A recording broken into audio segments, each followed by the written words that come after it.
نحمده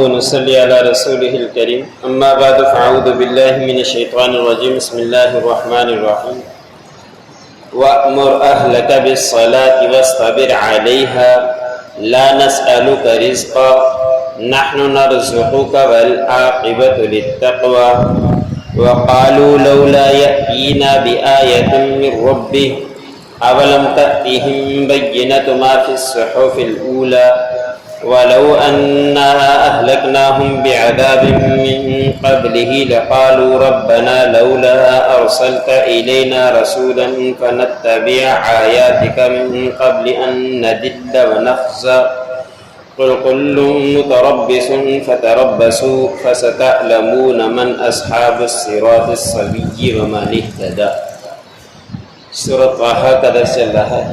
اسی صورت کی آخری آیات تلاوت کی گئی اور سورۃ طٰہٰ کا درس آج مکمل ہوگا.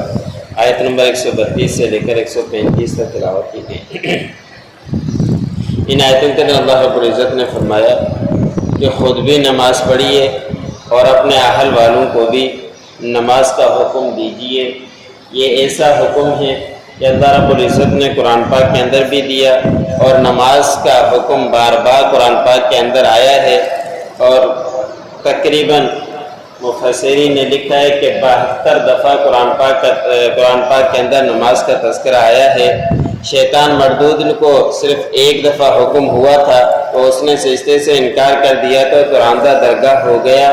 ہمیں کتنی دفعہ اللہ رب العزت نے نماز کا زکوٰۃ کا حکم دیا ہے، پھر الگ سے حکم دیا کہ خود بھی نماز پڑھیے اور اپنے اہل والوں کو بھی نماز کا حکم دیجیے. یہ آپ صلی اللہ علیہ وسلم کے اوپر آیت نازل ہوئی اور آپ صلی اللہ علیہ وسلم کے ساتھ ساتھ پوری امت کے لیے یہی حکم ہے کہ نماز کی خود بھی پابندی کرو اور اپنے اہل والوں کو بھی نماز پڑھواؤ. جو معصوم بچے ہوتے ہیں چھوٹے، ان کو اگر کوئی بات سمجھائی جائے تو اس کا مقولہ مفسرین نے لکھا ہے کہ جس طرح کے پتھر کے اوپر لکیر کھینچ دی جائے اور بڑی عمر کے بعد اگر کوئی تعلیم دی جائے تو ایسا ہے کہ پانی کے اوپر لکیر دی جائے تو پانی کے اوپر لکیر رکتی نہیں ہے. پتھر کے اوپر اگر لکیر آ جاتی ہے تو وہ مٹتی نہیں ہے. تو بچوں کو اگر دینی تعلیم دی جائے تو چھوٹا بچہ وہ مضبوط کر لیتا ہے دین کو اور پھر اس کے اندر ہی جم جاتی ہے، وہ بات نکلتی نہیں ہے. اس لیے آپ صلی اللہ علیہ وسلم نے ایسے بچوں کو نماز کا حکم کرنے کا، سکھانے کا حکم دیا ہے. جو 7 سال کا ہو جائے اس کو نماز کی تعلیم دو، سکھاؤ، تربیت کرو نماز کی. پھر 10 سال کا ہو جائے پھر نماز نہ پڑھے تو آپ صلی اللہ علیہ وسلم جیسا شفیق بھی ہو کر 10 سال کے بعد نماز نہ پڑھنے کو مارنے کا حکم دیا ہے. اس حدیث کے اوپر ہم خود ہی دیکھ لیں، اندازہ کر لیں کہ کتنا عمل کرتے ہیں. ہمارے کتنے بچے ایسے ہیں کہ 10 سال کے بعد ان کو پوری اچھے طریقے سے نماز آتی ہے، رکوع میں کیا پڑھتے ہیں، سجدے میں کیا پڑھتے ہیں سب آتا ہو، دن رات میں کتنی نمازیں ہیں وہ ہمارے بچوں کو معلوم ہو اور رکعتوں کا بھی معلوم ہو. 10 سال کیا 15 سال 16 17 سال اور میٹرک تک بچہ پہنچ جاتا ہے، لیکن ہمیں یہ دینی تعلیم کی طرف، نماز کی طرف رغبت ہی نہیں ہوتی، نہیں اپنے بچوں کو یہ تعلیم دیتے ہیں. تو یہ نماز کا حکم ہمارے لیے بھی ہے، اپنی اولاد کے لیے بھی ہے، بچوں کے لیے بھی ہے. تو ان کو عمل کرنا چاہیے، ہم بچوں کو تعلیم دینی چاہیے. پھر اللہ رب العزت نے فرمایا کہ ہم آپ لوگوں سے رزق کا سوال نہیں کرتے کہ رزق جا کر کماؤ، ہمیں بتلاؤ کتنا کس نے کیا رزق کمایا ہے. رزق تو ہم ہی دینے والے ہیں، آپ کو اس میں رزق کے اندر پریشان ہونے کی ضرورت نہیں ہے. اس لیے کہ جب سے بچہ پیدا ہوتا ہے یا ماں کے پیٹ کے اندر ہی ہوتا ہے اس وقت سے ہی اس کی روزی لکھ دی جاتی ہے کہ یہ اتنا کمائے گا، اتنا کھائے گا، اس کو فلاں وقت اتنی زندگی گزارے گا اور فلاں وقت کے اوپر موت آئے گی. سب کچھ ہمارا لکھا ہوا ہے، لیکن اس کے باوجود بھی ہمیں رزق کی، روزی کی، بچوں کی آگے بڑھانے کی ضرورت محسوس ہوتی ہے، لیکن کبھی بھی دینی تعلیم کی طرف رغبت نہیں ہوتی. تو اللہ رب العزت نے فرمایا کہ ہم آپ لوگوں سے رزق کا سوال نہیں کرتے، رزق تو اللہ رب العزت خود ہی دیتے ہیں. تمہیں اپنے بچوں کو دینی تعلیم کی طرف رغبت دینا چاہیے. اس لیے اللہ رب العزت نے آگے فرمایا جو آخرت کا انجام ہے وہ پرہیزگار و لوگوں کے لیے ہے. جو پرہیزگاری اختیار کرے گا، تقوی اختیار کرے گا، وہی آخرت میں چل کر کامیاب ہوگا. اگلی آیت کے اندر ہے کہ اللہ رب العزت نے مشرکین کافرین کہتے تھے آپ صلی اللہ علیہ وسلم کے متعلق کہ آپ ہماری طرف کوئی نشانی کیوں نہیں لاتے اپنے رب کی طرف سے؟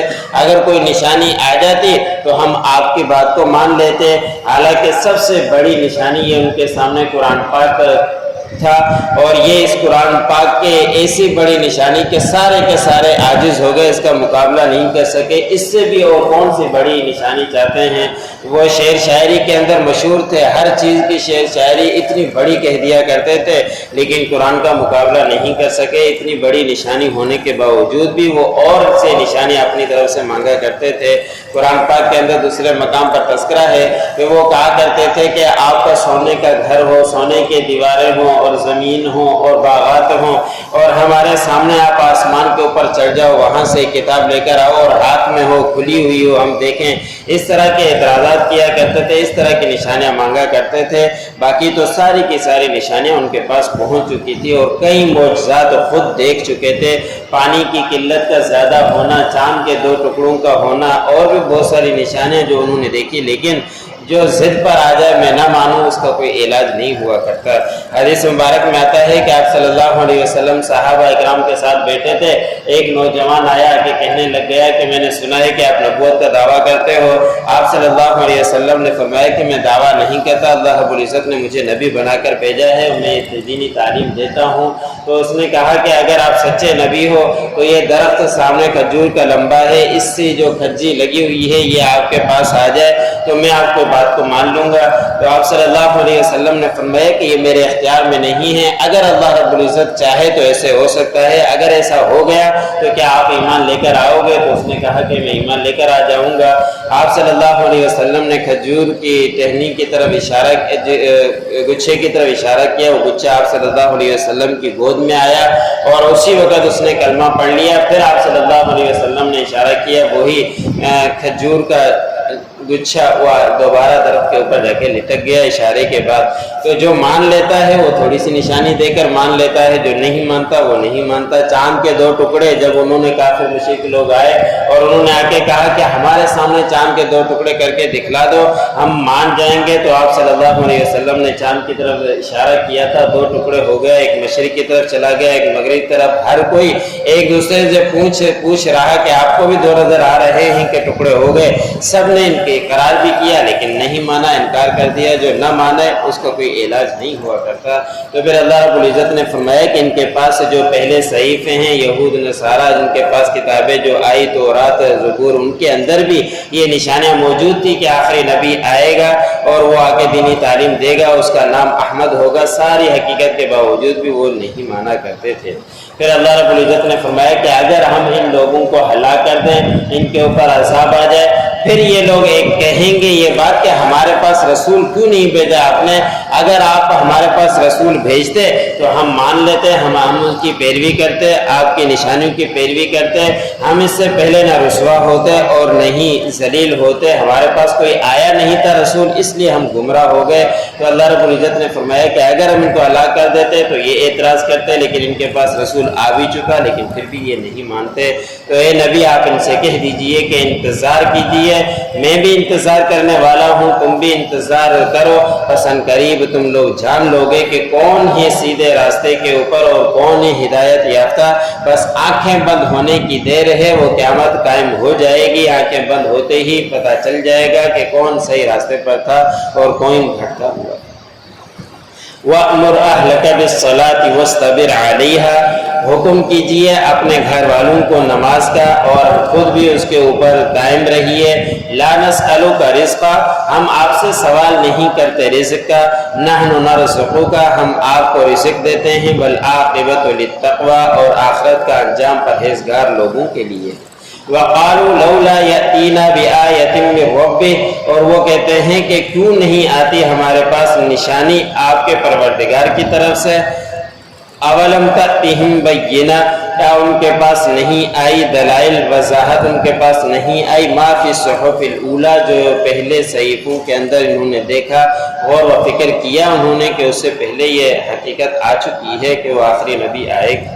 وَلَوْ أَنَّا أَهْلَكْنَاهُمْ بِعَذَابٍ مِّن قَبْلِهِ، اگر بے شک ہم ان کو ہلاک کر دیتے آپ صلی اللہ علیہ وسلم کو بھیجنے سے پہلے عذاب کے ذریعے لقالو تو وہ کہتے ربنا اے ہمارے رب لولا ارسلت الینا رسولا آپ نے ہمارے پاس کیوں نہیں بھیجا رسول فنتبع ہم آپ کی اس کی پیروی کرتے آیات کا آپ کی نشانیوں کی من قبل ان ندل ونخزا اس سے پہلے کہ ہم ذلیل ہوتے اور رسوا ہوتے ہم اس کی پیروی کر لیتے قل کل متربص فتربصوا کہہ دیجئے کہ ہر ایک انتظار کرنے والا ہے پس تم بھی انتظار کرو فستعلمون من اصحاب الصراط السوی ومن اهتدى پس تم جان لوگے ان قریب کہ کون ہیں سیدھے راستے کے اوپر اور کون ہدایت یافتہ جو پڑھا سنا مجھے